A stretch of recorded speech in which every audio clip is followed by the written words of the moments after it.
அனைவருக்கும் வணக்கம். சற்றுமுன் வெளியான முக்கிய அறிவிப்பின்படி 100 நாள் வேலை திட்டம் குறித்து இன்று முக்கியமான அறிவிப்பு ஒன்று வெளியாகியுள்ளது. இதுல என்னென்ன அறிவிப்புகள் வெளியாகியுள்ளன என்பதை பற்றி விரிவாக தெரிஞ்சுக்கணும்னா வீடியோவை ஸ்கிப் பண்ணாம பாருங்க. வீடியோக்குள்ள போறதுக்கு முன்னாடி இந்த வீடியோக்கு ஒரு லைக் பட்டனை பிரஸ் பண்ணிக்கோங்க. இப்பதான் நம்ம சேனலுக்கு ஃபர்ஸ்ட் டைம் வரீங்கன்னா சப்ஸ்கிரைப் பட்டனை பிரஸ் பண்ணிக்கோங்க. கூடவே பெல் ஐகான் பட்டனையும் பிரஸ் பண்ணிக்கோங்க. வாங்க வீடியோக்குள்ள போகலாம். கிராமப்புற வறுமை ஒழிப்பிற்காக மத்திய அரசு கடந்த 2005ஆம் ஆண்டு மகாத்மா காந்தி தேசிய ஊரக வேலை உறுதி சட்டத்தை இயற்றியது. இந்த சட்டத்தின் கீழ் 100 நாள் வேலை திட்டம் செயல்படுத்தப்பட்டு வருகிறது. ஊரக வேலை உறுதி திட்ட அட்டை வைத்திருப்பவர்கள் வேலை கோரினால் அந்த நபர்களுக்கு ஆண்டுக்கு குறைந்தபட்சம் 100 நாள் வேலை அளிக்கப்படும் என்ற உத்தரவாதத்தை இந்த திட்டம் அளிக்கிறது. 100 நாட்கள் வேலை தர அரசு தவறினால் பாதிக்கப்பட்டவர்களுக்கு முதல் 30 நாட்களுக்கு சம்பளத்தில் கால் பங்கும், மேலும் தவறினால் பாதி ஊதியத்தை அபராதமாக அரசு தர வேண்டும். இதனால் வரையில் இத்திட்டத்தின் கீழ் 25 கோடியே 25 லட்சம் பேர் பதிவு செய்துள்ளனர். இதில் 14 கோடியே 35 லட்சம் பேர் செயலில் உள்ள தொழிலாளர்களாக உள்ளனர்.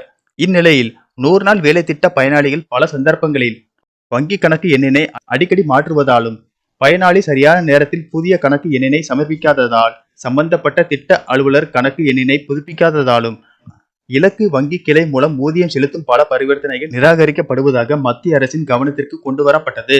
இதன் காரணமாக 100 நாள் வேலை திட்டத்தின் கீழ் ஊதியம் பெற ஆதார் எண்ணை கொண்டு பணம் செலுத்தும் முறைகள் கட்டாயமாக்கப்பட்டுள்ளது. இதன் செயல்பாடுகளை மத்திய அமைச்சகம் தொடர்ந்து கண்காணித்து வருகிறது.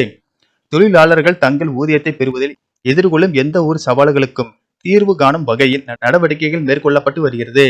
எந்த ஒரு தகுதியான பயனாளியும் அவர்களின் நியாயமான ஊதியத்தை பெறுவதை இத்திட்டம் உறுதி செய்கிறது. மேலும் கிராமப்புறங்களில் உள்ள குடும்பங்கள் இத்திட்டத்தின் கீழ் தங்களை பதிவு செய்து கொண்டு உள்ளாட்சி அமைப்புகள் உட்பட பல்வேறு நிலைகளில் வேலை வாய்ப்புகளை அணுக வகை செய்கிறது.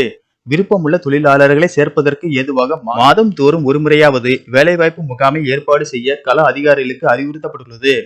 100 நாள் வேலை திட்டத்தின் கீழ் ஆண்களுக்கும் பெண்களுக்கும் சம ஊதியம் வழங்கப்படுகிறது. இது இந்த திட்டத்தின் முக்கிய பலமாகும். இந்த நிலையில் தமிழகத்தில் கடந்த சில மாதங்களாக 100 நாள் வேலை திட்டத்தில் பணிபுரிபவர்களுக்கு சம்பளம் வழங்கவில்லை என்று புகார்கள் வருகின்றன. எனவே இந்த திட்ட பயனாளிகளுக்கு உடனடியாக நிலுவை சம்பளம் மற்றும் வேலையை அரசு வழங்கிட வேண்டும் என்று பல்வேறு கட்சி தலைவர்கள் வலியுறுத்தியுள்ளனர். எனவே அடுத்த மாதம் முதல் சம்பளம் வழங்காதவர்களுக்கு நிலுவைத் தொகையை உடனடியாக வழங்க நடவடிக்கை எடுக்கப்படும் என்றும், மேலும் 100 நாள் வேலை திட்ட சம்பளம் உயர்த்தி வழங்குவது குறித்து ஆலோசிக்கப்பட்டு வருவதாகவும் கோட்டை வட்டாரங்கள் தெரிவிக்கின்றன.